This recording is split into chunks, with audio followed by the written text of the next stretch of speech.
जो हमारे दाईं तरफ मंच दिखाई दे रहा है,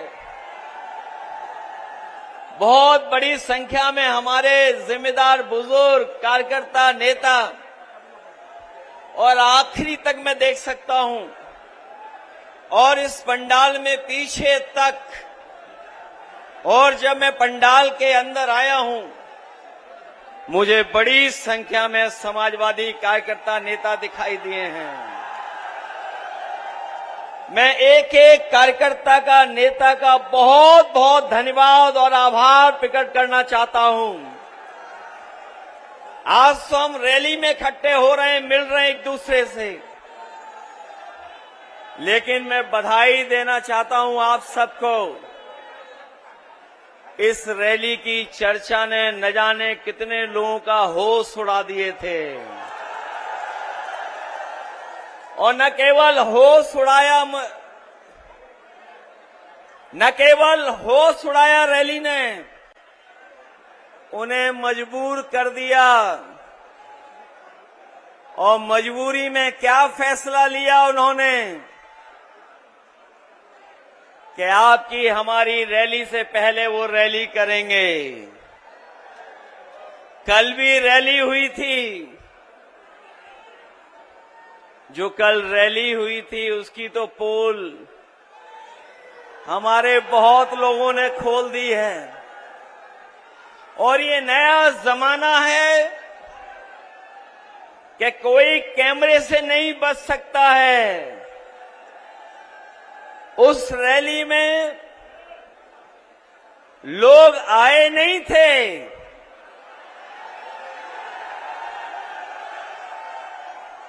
लोगों को लाया गया था। और जो पार्टी अपने आप को दुनिया में सबसे बड़ी पार्टी बोलती है, उस पार्टी के नेताओं को अपने सरकारी कर्मचारियों का सहारा लेना पड़ा।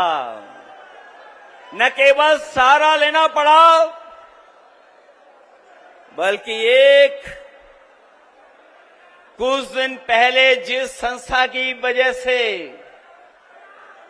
न केवल देश में बल्कि दुनिया में वो रोबोट जो दिखाया गया था, सुनने में आया है कि यूनिवर्सिटी, कॉलेज से न केवल छात्रों को बुलाया गया और छात्रों को बुला करके कहा गया कि रैली के बाद आपको छुट्टी दी जाएगी।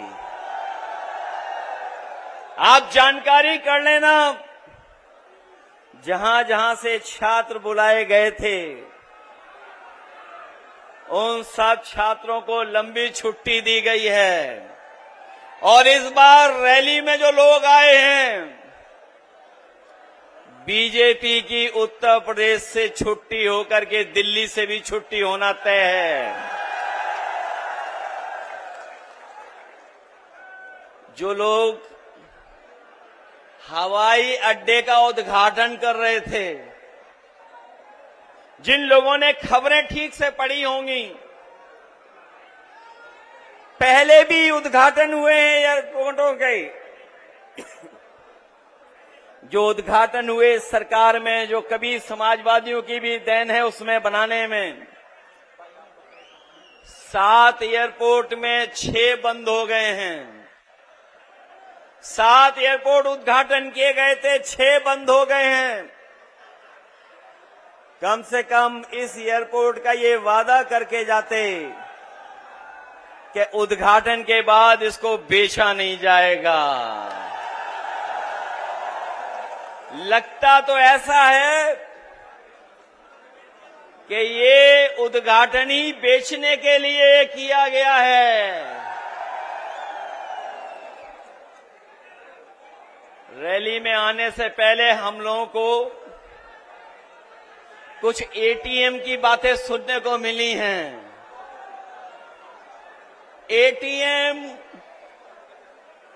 एटीएम की बातें सुनने को मिली हैं। हम लोग तो 10 साल से सरकार में नहीं हैं, कम से कम अपने छोटी वाली एटीएम का हिसाब किताब तो कर लेते कि 10 साल में एटीएम का कितना हिसाब किताब बना होगा। और मैं ये अपने पत्रकार साथियों को एक क्विज, एक एटीएम का क्या फुल फॉर्म हो सकता है वो छोड़ करके जा रहा हूं। इस एटीएम ने न केवल देश बल्कि दुनिया को, न केवल देश बल्कि एटीएम ने दुनिया को परेशान किया होगा। जो लोग ए के बारे में समझते होंगे वो टीवी जान जाएंगे, वो एम भी समझ लेंगे। सुना है कि ए पर बहुत मेहरबान रहते हैं कुछ लोग, इसीलिए एटीएम याद आ रही है उनको। मैं इस रैली में जब आया हूं तो मुझे सबसे पहले हमारे गुर्जर सम्राट मेहर भोज के प्रतिमा पर सम्मान करने का मुझे मौका मिला है। मैं अपने साथियों को याद दिलाना चाहता हूं कि हम सब लोगों ने वो लड़ाई लड़ी थी जब दूसरे लोग हमारा आपका इतिहास भी छीनना चाहते थे, हमारे सम्राट को भी छीनना चाहते थे। मैं अपने तमाम लोगों को भरोसा दिलाता हूं कि नोएडा में तो आपके और ग्रेटर नोएडा और आपके जिले में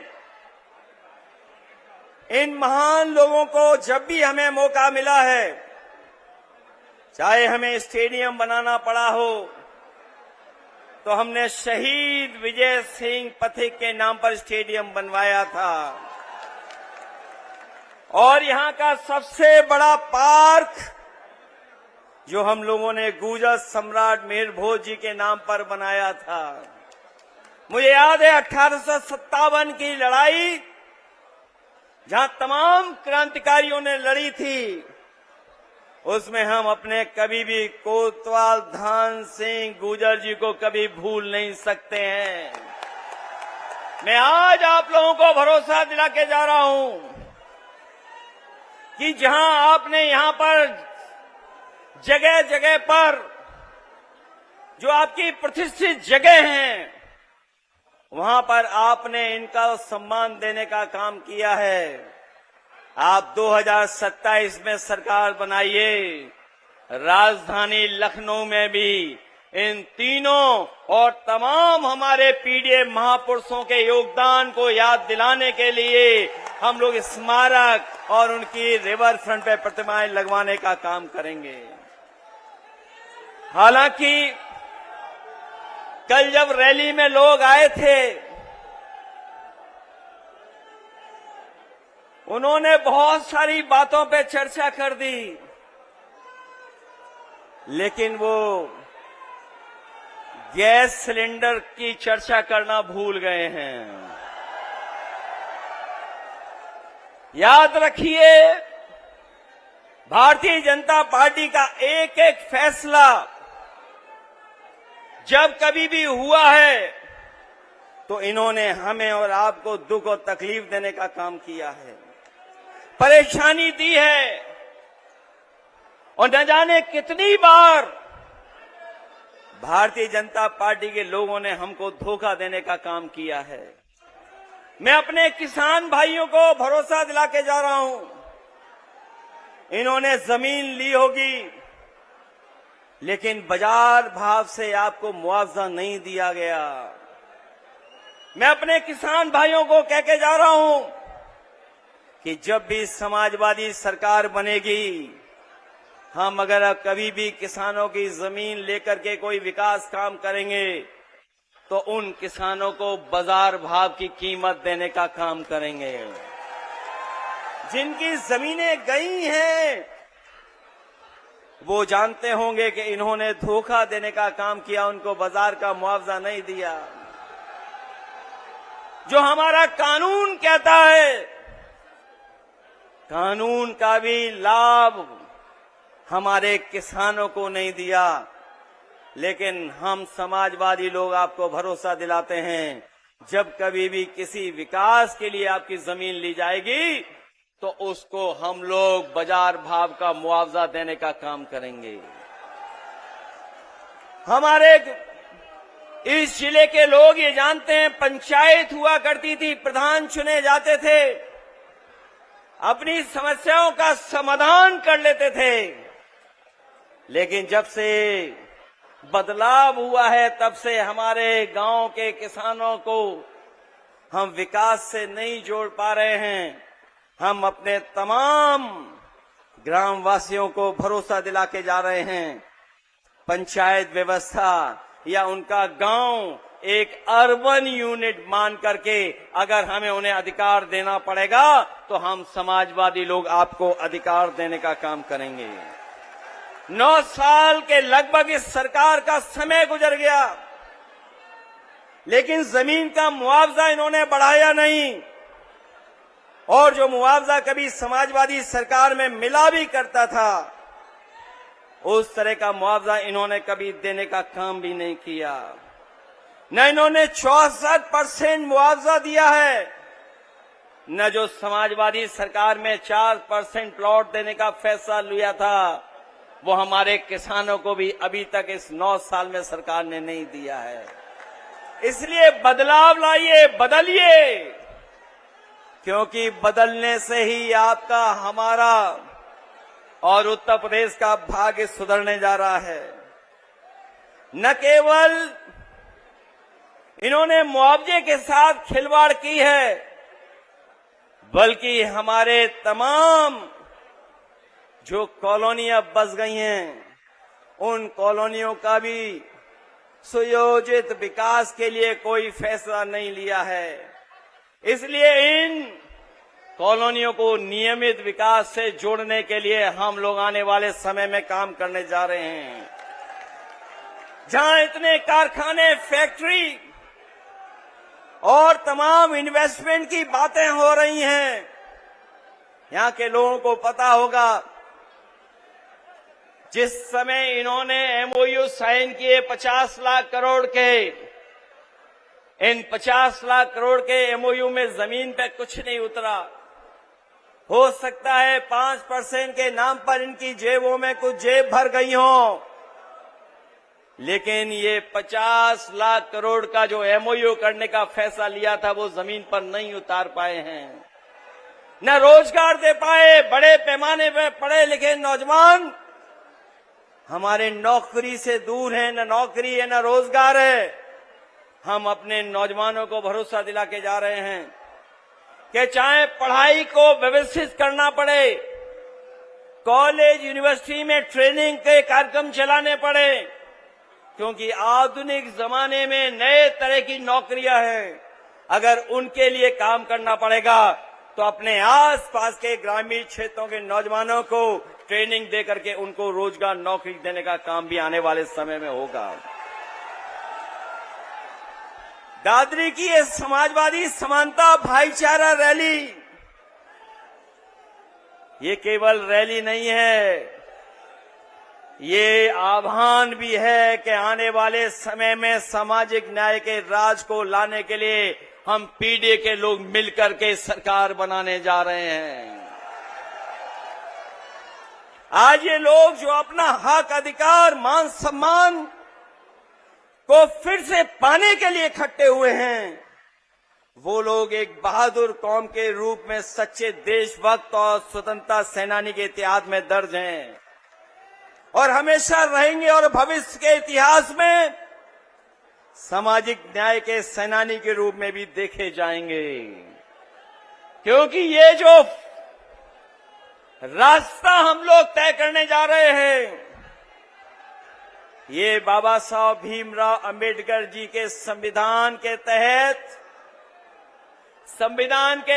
जो हमें अधिकार है, जो हमें सम्मान मिलना चाहिए, वो अधिकार और सम्मान के रास्ते पर ये पीडीए सरकार सामाजिक न्याय के राज की स्थापना के लिए हम लोग आगे बढ़ने का काम करेंगे। एक बात तो हम लोग जानते हैं, यहाँ के लोगों ने और यहाँ के लोगों के पूर्वजों ने कभी किसी से समझौता नहीं किया। अगर कभी अपने मान सम्मान की बात आई होगी तो अपना सब कुछ लुटा दिया होगा, त्याग कर दिया होगा, लेकिन अपने मान सम्मान से समझौता उन्होंने कभी नहीं होने दिया। चाहे हमारा इतिहास उठा करके देख लें, एक लंबा इतिहास है, संघर्ष का एक लंबा इतिहास है, देश को एकजुट बनाने का।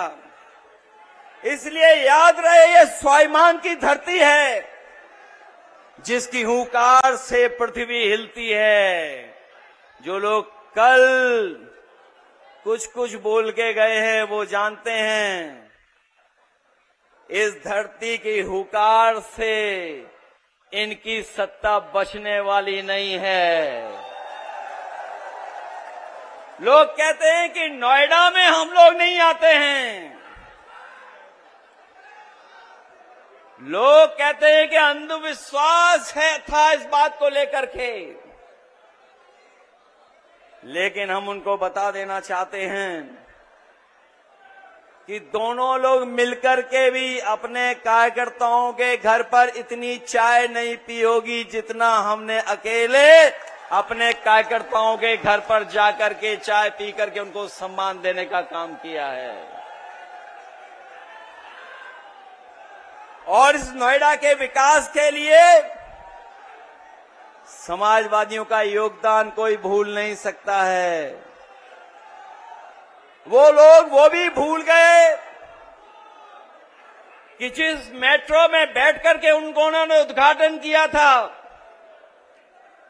दिल्ली से नोएडा जोड़ने वाली मेट्रो अगर किसी ने बनाई थी, दिल्ली से जोड़ने वाली मेट्रो नोएडा से, तो वो समाजवादी सरकार थी। न केवल नोएडा दिल्ली जोड़ा था बल्कि ग्रेटर नोएडा को भी जोड़ने का काम हम समाजवादियों ने करने का काम किया था। विकास के तमाम फैसले हमारी सरकार में हुए हैं। जो लोग ये दावा कर रहे हैं फ्रेट कॉरिडोर बन जाने से ईस्ट वेस्ट एक जगह जुड़ गई है, अगर ईस्ट वेस्ट फ्रेट कॉरिडोर को और डीएमआईसी के गठन को और नोएडा, ग्रेटर नोएडा और आसपास के जिलों के विकास को आगे बढ़ाने का अगर किसी ने काम किया था तो वो समाजवादी लोग थे, समाजवादी सरकार थी। एक बात तो हम और आप सब जानते ही हैं कि धरती पे सबसे ज्यादा झूठ बोलने वाली अगर कोई पार्टी है तो उसका नाम नहीं लेना है, आप सब जानते हो।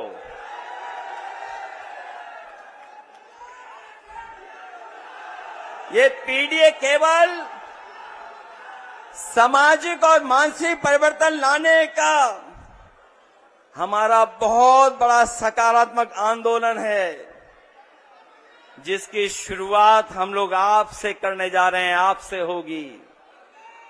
क्योंकि पीडीए के लोग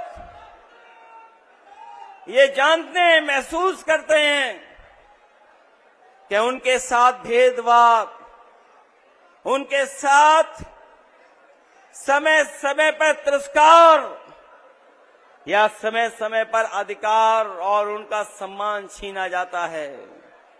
न केवल पीडीए के लोगों का बल्कि उनके घर परिवार के लोग भी ये महसूस करते हैं।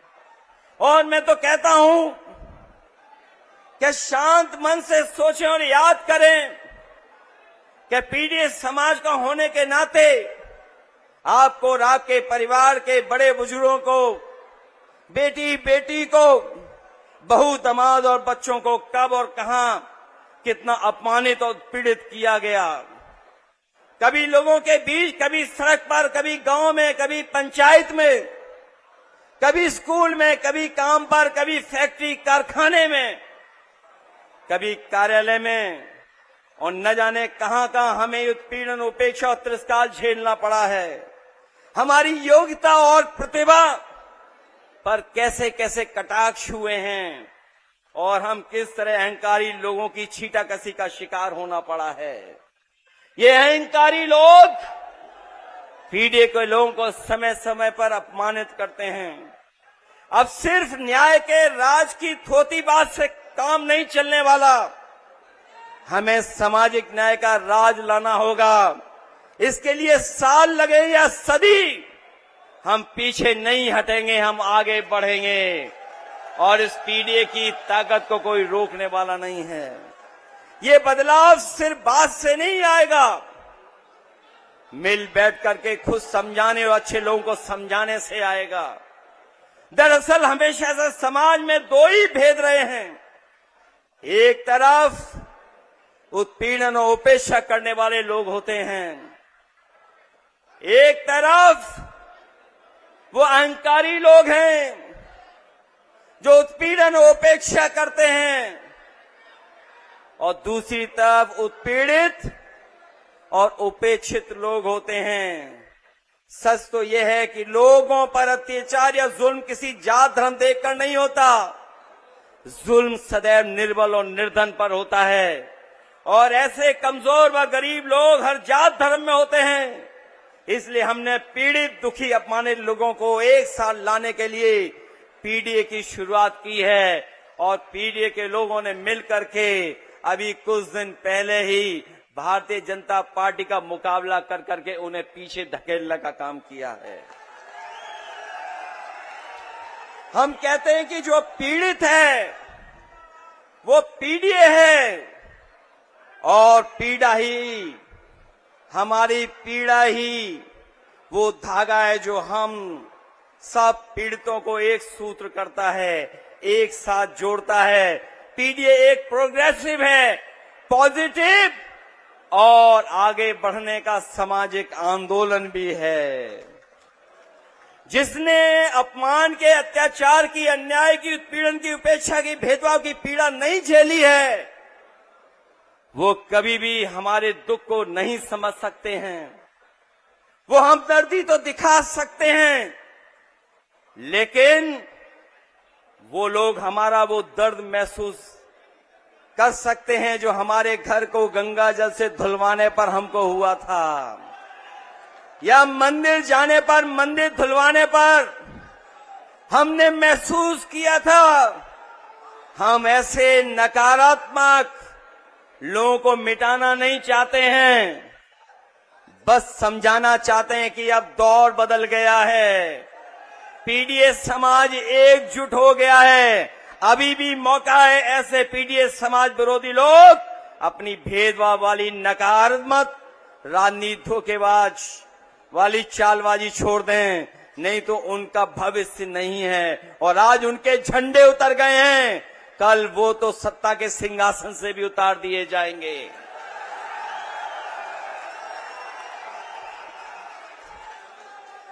मैं कहना चाहता हूं कि पीडीए की मुहिम सिर्फ एक दो चुनाव की नहीं है, सदियों से जो उत्पीड़न हो रहा है उससे लड़ने की है, अपने भविष्य को चुनने की है, युग को बदलने की है। पीडीए के मान सम्मान के लिए संघर्ष जारी रहेगा। जैसे जैसे पीडीए में पढ़ाई लिखाई बढ़ेगी, वैसे वैसे बराबरी पाने की नई चेतना तीव्र होगी और जागरूकता जागेगी। हमारा बड़ा लक्ष्य एक ही, खुशहाली, हर एक की तरक्की है, फिर वो चाहे किसान हो, मजदूर हो, या महिला हो, युवा हो, कारोबारी हो, कारीगर हो, पेशेवर, नौकरी पेशा। हम चाहते हैं सब जुड़ें और सब हम लोग मिलकर के आगे बढ़ें, लेकिन हर एक की खुशहाली, हर एक की तरक्की का ये बड़ा मकसद तभी पूरा हो सकता है जब सिर्फ दिखावे के लिए नहीं, सच दिलों में सौहार्द हो, भाईचारा हो, अमन चैन हो, और ये सब तय ही हो सकता है जब लोग ये सोचें कि उनके साथ कोई नाइंसाफी, कोई अन्याय नहीं हो रहा है। तभी आपसी विश्वास जागेगा।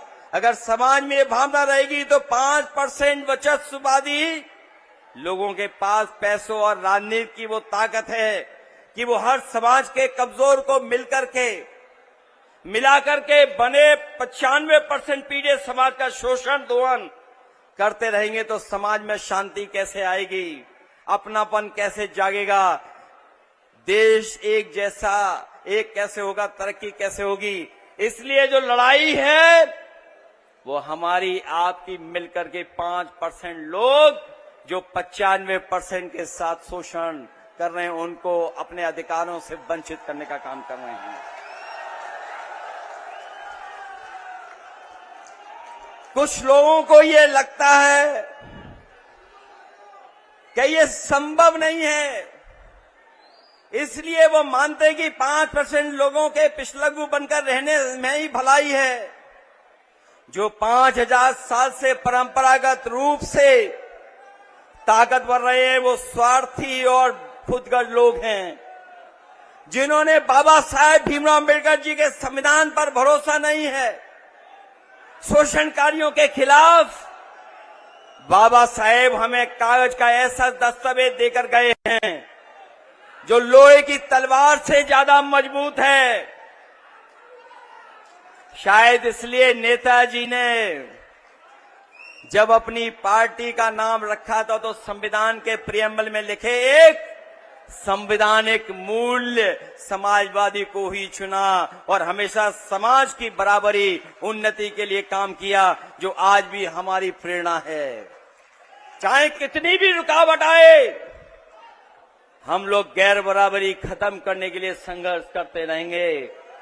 और जो हमारे पीछे छूट गए हैं पीड़ित समाज के लोग, उनको बराबर खड़ा कर करके हम उनको हक और सम्मान देने का काम करेंगे।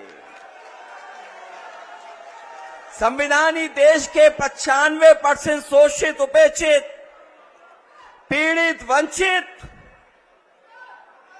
जनता मतलब पीड़ित के अधिकारों का सच्चा संरक्षक है। संविधान ही सबसे बड़ा मददगार है, इसलिए पीड़ित के लिए संविधान की रक्षा जन्म मरण का विषय है। इसलिए जो लोग ये कहते थे कि हम 400 सीटें जीत कर संविधान बदल देंगे, जो 400 सीट पाकर के संविधान बदलने की बात कर रहे थे, जो साजिश कर रहे थे, वो 2024 में हमारी आपकी ताकत से सिमट करके अंडरग्राउंड हो गए हैं। अभी वो चुप बैठ गए हैं। अंडरग्राउंड का मतलब तो हम सब समझते ही है ना, वो भूमिगत हो गए हैं। ये वक्त का इंतजार कर रहे हैं, वो लोग वक्त का इंतजार कर रहे हैं, पर वो वक्त फिर कभी नहीं आएगा। फिर भी इनसे सावधान और चौकन्ना रहने की जरूरत है। सच तो ये है कि संविधान खतरे में था और तब तक रहेगा जब तक भाजपा है। इसलिए भाजपा को हमेशा के लिए हराना और हटाना होगा।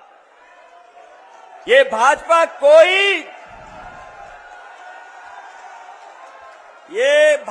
कोई दल नहीं है। ये दरारवादी, भेदकारी, नकारात्मक विचारधारा वालों का गिरोह है। और ये मैंने एक मौके पर नहीं कहा है, कई मौकों पर कहा है कि भारतीय जनता पार्टी कोई राजनीतिक दल नहीं है। ये नकारात्मक, दरारवादी, भेदकारी गिरोह है। विभाजनकारी विचारधारा हमेशा के लिए खत्म होनी चाहिए। इनकी परमानेंट रूप से हटाना ही एकमात्र समाधान है। इसलिए पहले हम कहते थे भाजपा हटाओ, संविधान बचाओ। आज कह रहे हैं कि नकारात्मक विचारधारा मिटाओ, संविधान बचाओ। और जब तक नकारात्मक विचारधारा नहीं हटेगी, तब तक हम लोग कामयाब नहीं होंगे। भाजपा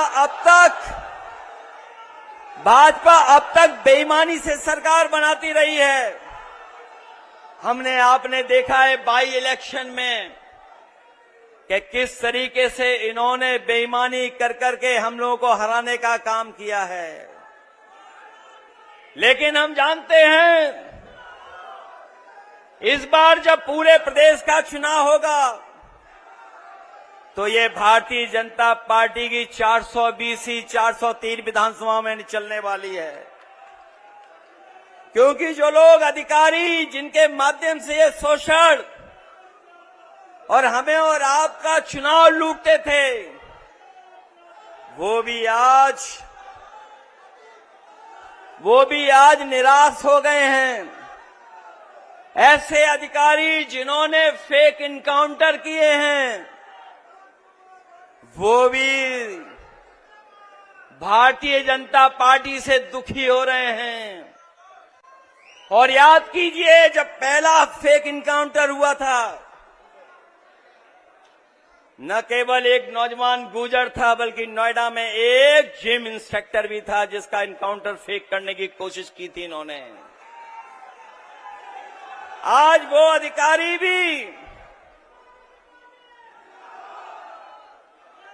वो अधिकारी भी दुखी हैं, क्योंकि वो जानते हैं जब कभी भी उन्हें अदालत में जाना पड़ेगा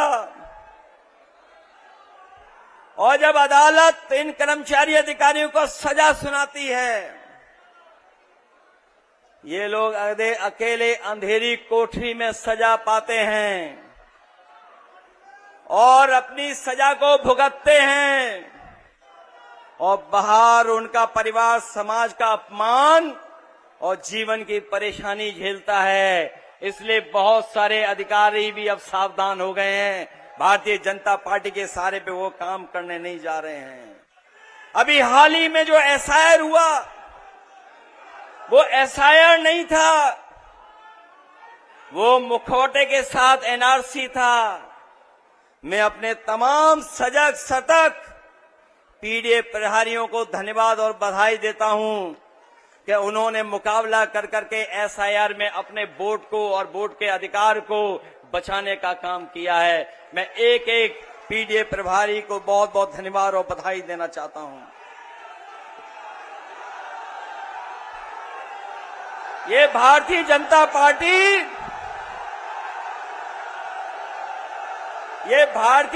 पार्टी ये दल नहीं है। भारतीय जनता पार्टी दल नहीं है, ये ड्राई क्लीन की दुकान है। भारतीय जनता पार्टी दल नहीं है,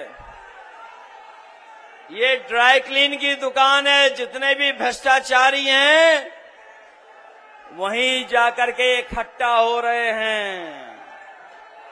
लूट भ्रष्टाचार कर करके भारतीय जनता पार्टी उन्हें शामिल करने जा रही है और भारतीय जनता पार्टी महाझूठ का भंडार है। इनके हर वादे और दावे झूठे हैं। ये जुमलाबाजी लोग, इनकी हर बात उल्टी होती है। जब ये कहते हैं कि 15 लाख देंगे, करोड़ों नौकरी हर साल देंगे, किसानों की आय दोगुनी करेंगे, करोड़ नौकरी हर साल देंगे, गन्ने का भुगतान समय पर करेंगे, छुट्टा पशुओं से खेती को बचाएंगे, तो ये समझ लेना ये लोग महाझूठ बोलते हैं। इनका हर बात हर वादा झूठा निकला। कोई वादा ये जमीन पर नहीं उतार पाए हैं। जो जो बदलाव लाए उससे महंगाई बढ़ी है, भ्रष्टाचार बढ़ा है। और अब तो उनके लोग भी इंतजार कर रहे हैं कि चुनाव करीब आए तो पाला बदल ले। लेकिन हम लोग कहना चाहते हैं कि पाला बदलने वालों पे भी हम लोग नजर रखने वाले हैं और नौकरी इनके एजेंडे में कभी नहीं रही। और नौकरी इनके एजेंडे में इसलिए नहीं रही क्योंकि बाबा साहब भीमराव अंबेडकर जी का संविधान और संविधान के तहत आरक्षण मिलने का इनके एजेंडे में कभी नहीं रहा, इसलिए सरकारी नौकरियां कभी नहीं देते हैं और इसीलिए जानबूझ करके पेपर लीक कराते हैं। पेपर लीक करा करके नौजवानों को निराश कर रहे हैं। आने वाले समय में हम नौजवानों को कहना चाहते हैं, नौजवानों से संवाद करने के साथ साथ हम लोग भारतीय जनता पार्टी की वो भी पोल खोलेंगे कि कितने पेपर लीक हुए हैं और कितनी परीक्षाएं रद्द हुई हैं। हम लोग अग्निवीर कभी स्वीकार नहीं कर सकते हैं। जो लोग कहते हैं कि टेक्नोलॉजी से वार लड़ा जाता है, हवाई जहाज से लड़ाई लड़ी जाती है, महंगे महंगे हवाई जहाज खरीदे हैं, महंगी महंगी बड़ी बड़ी मशीनें खरीद ली, लेकिन हाल फिलहाल की जो लड़ाई हम लोग दुनिया की देख रहे हैं उसमें टेक्नोलॉजी का कितने बड़े पैमाने पर इस्तेमाल हो रहा है। और याद रखना, टेक्नोलॉजी से कितनी भी लड़ाई लड़ी जाए, लेकिन जमीन का कब्जा तभी होता है जब फौज आगे बढ़कर के जमीन को कब्जा करने का काम करती है। इसलिए जो अग्निवीर की व्यवस्था लाए हैं, जब भी समाजवादियों को मौका मिलेगा वो हम लोग उस व्यवस्था को हमेशा हमेशा के लिए खत्म कर देंगे। जो विकास की गति हम लोगों ने बढ़ाई थी, आगरा लखनऊ एक्सप्रेसवे और नोएडा से जोड़ने वाला एक्सप्रेस, हमारे नौजवान जानते होंगे, यहीं के नौजवान जब साइकिल चला करके आगे बढ़े थे, यहीं पर नोएडा से जब हम लोगों ने साइकिल यात्रा शुरू की थी 2011 में, हमारे नौजवानों को याद होगा वो हमारी सरकारी साइकिल यात्रा नहीं थी, वो हमारे नौजवानों को हौसला और नौजवानों की बहादुरी थी कि हम लोगों ने नोएडा से शुरू कर करके आगरा तक साइकिल यात्रा लेके गए थे। उस समय भी अहंकारी सरकार ने हमें और आपको सड़क पर चढ़ने नहीं दिया था, सड़क पर चढ़ने नहीं दिया था। तभी हम लोगों ने ऐलान किया था कि आज आप चढ़ने नहीं दे रहे हो, कल समाजवादी सरकार बनेगी, हम लोग इसका उद्घाटन करने का काम करेंगे। न केवल उद्घाटन किया हम लोगों ने, बल्कि वही सड़क को हम लोग आगे लेकर के गए, लखनऊ तक पहुंचा दी और लखनऊ के बाद गाजीपुर तक पहुंचा दी। और जब उस सड़क का उद्घाटन हुआ था तो याद कीजिए, देश के सबसे बेहतरीन हवाई जहाज उस सड़क पर उतार करके हम लोगों ने नेताजी के जन्मदिन पर उस सड़क को उद्घाटन किया था, खोलने का काम किया था। अब तो जुड़ते जा रहे हैं एक्सप्रेसवे, हमारा सरकारी एक्सप्रेसवे था, इनका जो एक्सप्रेसवे बन रहा है वो एटीएम वाला एक्सप्रेसवे है, ये गठजोड़ वाला एक्सप्रेसवे है, वो सरकार के खजाने का एक्सप्रेसवे है। जो अभी उद्घाटन नहीं हुआ है वो सरकार के खजाने को लुटा करके एक्सप्रेसवे बन रहा है, और जब आप चलोगे तो आपकी जेब से भी काटा जाएगा। न केवल सड़कें दी हम लोगों ने, बल्कि उत्तर प्रदेश में मेट्रो भी बनाने का काम किया हम लोगों ने, एम्बुलेंस दी 102, 108 और पुलिस को चलने के लिए गाड़ियां दी थीं, जो 100 नंबर बदल करके उन्होंने 112 कर दिया। दुनिया का सबसे बेहतरीन पुलिस को रिस्पांस सिस्टम हम लोगों ने दिया। जो आज भी पुलिस उस पर चल करके काम कर रही है। न केवल ये दिया बल्कि दूध का उत्पादन बढ़ाया। जब समाजवादी सरकार थी तो 30 लाख लीटर प्रतिदिन दूध का उत्पादन बढ़ाने का काम किया। जो बड़े बड़े कारखाने होते हैं अमूल के, पराग के, उनको लगाया। उनको लगाने के साथ साथ हम लोगों ने बच्चों के भोजन में भी सुधार लाने का काम किया। इस सरकार ने भोजन को बंद कर दिया। भोजन तो बंद ही हो गया बच्चों का, साथ ही साथ सुनने में आया स्कूल भी बंद हो रहे हैं। बड़े पैमाने पे स्कूल बंद हुए हैं। अपनी बेटियों महिलाओं की सुरक्षा के लिए 1090 जैसी व्यवस्था दी थी। आने वाले समय में हम अपने भरोसा दिलाना चाहते हैं बहनों को, बेटियों को, माताओं बहनों को कि 1090 से बेहतर और उसको और मजबूत कर करके अपनी महिलाओं को सुरक्षा देने का काम करेंगे। न केवल सुरक्षा कानून पर होगी बल्कि अब समाजवादी दोबारा शुरू करेंगे और अपनी गरीब माताएं बहनों के लिए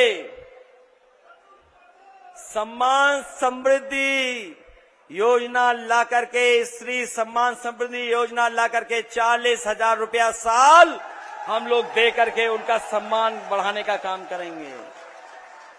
जो लोग कहते हैं कि धन कहां से आएगा, हमारी ही नकल कर करके महाराष्ट्र में 1700 रुपए दे रहे हैं, मध्य प्रदेश में दे रहे हैं, बंगाल में भी आदरणीय ममता बनर्जी जी दे रही हैं। वहां पर भी समाजवादी पेंशन की तरह महिलाओं के सम्मान राशि दी जा रही है।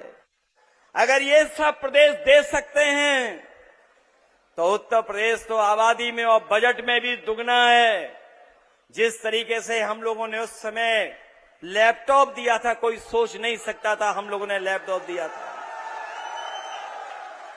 आने वाले समय में स्त्री सम्मान समृद्धि योजना चला करके 40,000 रुपया हम लोग उनके अकाउंट में देने का काम करेंगे।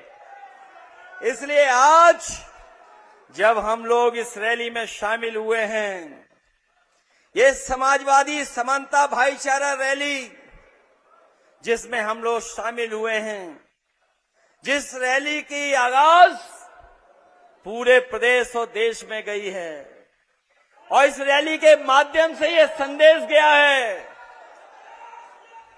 कि इस बार यहां के लोग भी जागरूक होकर के पीडीए के साथ खड़े हो गए हैं, पीडीए के सम्मान बढ़ाने के लिए। इसीलिए घबराए आपकी रैली से पहले रैली करने चले आए। वो सरकारी रैली थी, वो आम लोगों की रैली नहीं थी। उस सरकारी रैली के मुकाबले हमारे नौजवान और हमारे किसानों ने ये जो ऐतिहासिक रैली की है, इसके लिए हम बहुत बहुत बधाई देते हैं। और इतिहास में मील की पत्थर की तरह ये साबित हो गया है कि यहाँ के लोग भी जागरूक होकर के पीडीए की आवाज बुलंद करने जा रहे हैं। इसलिए मदद करिए आप लोग और इस लड़ाई को और मजबूत कीजिए। मैं एक बार फिर अपने अध्यक्ष, जिनकी अध्यक्षता में ये कार्यक्रम चल रहा है, हरीश पाल जी, उनका मैं धन्यवाद देता हूं। राजकुमार भाटी और उनके साथ जितने सहयोगी साथी हैं, जो लगातार जो मंच पे बैठे लोग हैं, इन्होंने जगह जगह आयोजन कर करके जगह जगह बैठ कर फैसला लेकर के, जो लोग मंच में हैं या उस मंच पर हैं या सामने हैं, हमारे आपके लिए ये बराबर की रैली है।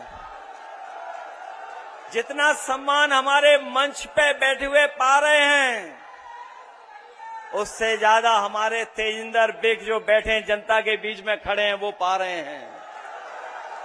न केवल तेजिंदर बिग, बहुत सारे हमारे समाजवादी साथी हैं। ये बराबर के हकदार हैं, इनको मैं बधाई देना चाहता हूं। मंच पर उपस्थित आदरणीय माता प्रसाद पांडे जी, रामजास सुमन जी, सांसद इकरा हसन जी, अतुल प्रधान जी, और हमें उम्मीद है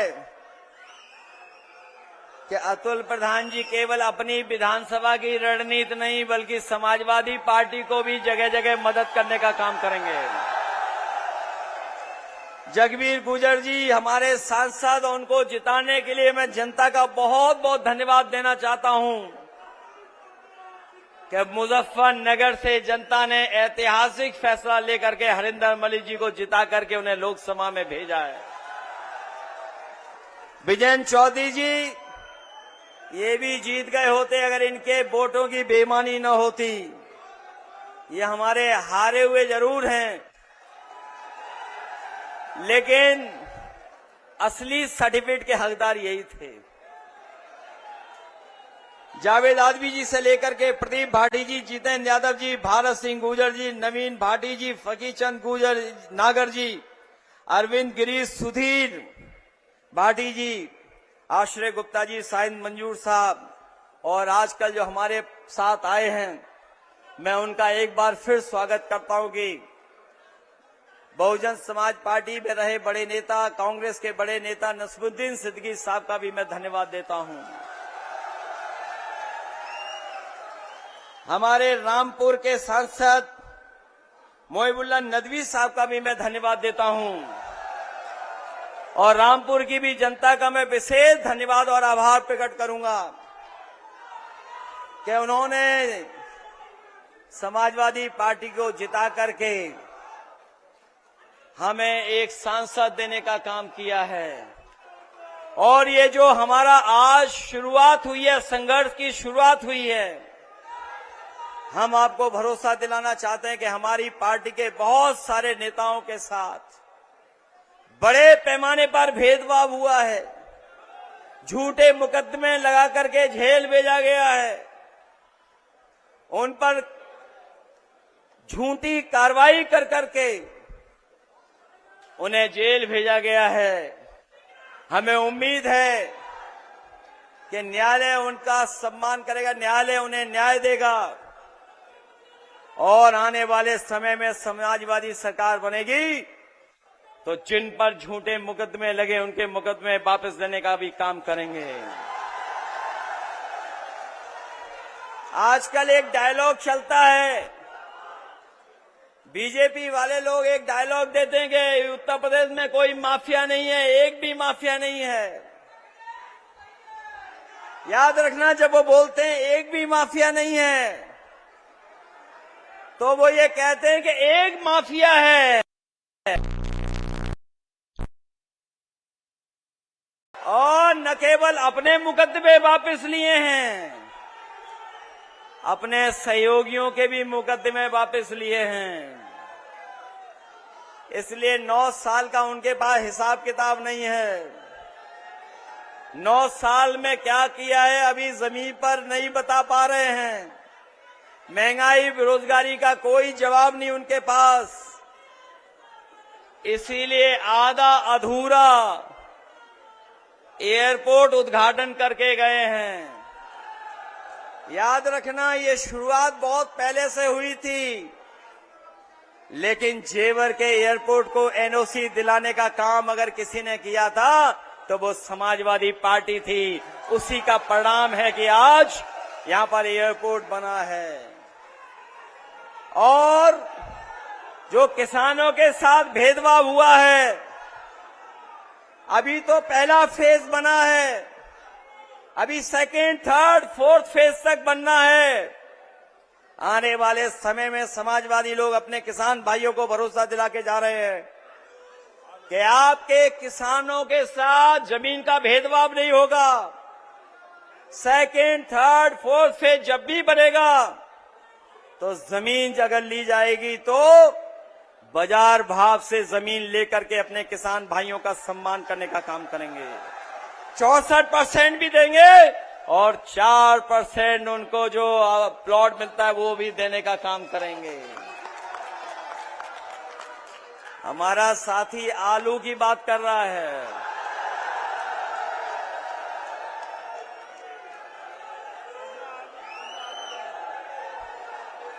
इन्होंने तो वादा किया था कि गन्ने की भुगतान हम 15 दिन में कर देंगे। बताओ किसान भाइयों, कितना भुगतान हो पा रहा है 15 दिन में? छुट्टा जानवरों से राहत दे देंगे और आलू को भी खरीदेंगे। ये समय समय पर वो कानून लाते, काले कानून, जिससे जमीन छीनी जाए, किसानों की जमीन कब्जा कर लें। ऐसा हम लोग होने नहीं देंगे। समाजवादी सरकार बनाओ, हम लोग किसानों का सम्मान कर करके उनको लाभ देने का काम करेंगे। इन्हीं शब्दों के साथ हम सब आपको धन्यवाद देते हैं और उम्मीद करते हैं कि इस पीडीए की लड़ाई और आगे बढ़ा करके हम सब लोग मिलकर के न केवल मान सम्मान बल्कि राजनीति में भी स्थान देने का काम हम लोग करेंगे। बहुत बहुत धन्यवाद और बहुत बहुत आभार प्रकट करता हूं। जहां हमारे बहुत बहुत धन्यवाद डॉक्टर नितिन तोमर शिक्षक क्षेत्र में और दूसरे हमारे एडवोकेट प्रमोद धर्मेंद्र भाटी जी, धर्मेंद्र यादव जी और सीनियर लीडर्स का भी धन्यवाद करता हूं कि उन्होंने जो हमारे साथ बड़ी संख्या में समाजवादी विचारधारा से जुड़े हैं। मैं अपने शर्मा जी, कहाँ गए हमारे प्रोफेसर टीचर चौहान, उनका भी धन्यवाद देते हैं। जो हमारे बड़ी संख्या में समाजवादी पार्टी में शामिल हुए, हम एक एक कार्यकर्ता और नेता का धन्यवाद देते हैं और उम्मीद करते हैं ये जो लड़ाई हमारी है पीडीए के सम्मान को पाने की, जो हमारे आगे बढ़ने का जो संघर्ष है, उसको आप हम सब लोग मिलकर के आगे बढ़ानेかकाम करेंगे। आप सबका बहुत बहुत धन्यवाद और आभार प्रकट करता हूं। अध्यक्ष जी, मैं माननीय सांसद धर्मेंद्र यादव जी और अदर सीनियर लीडर्स का भी धन्यवाद करता हूं कि उन्होंने अपनी बात को माननीय राष्ट्रीय अध्यक्ष जी की बात में समाहित किया।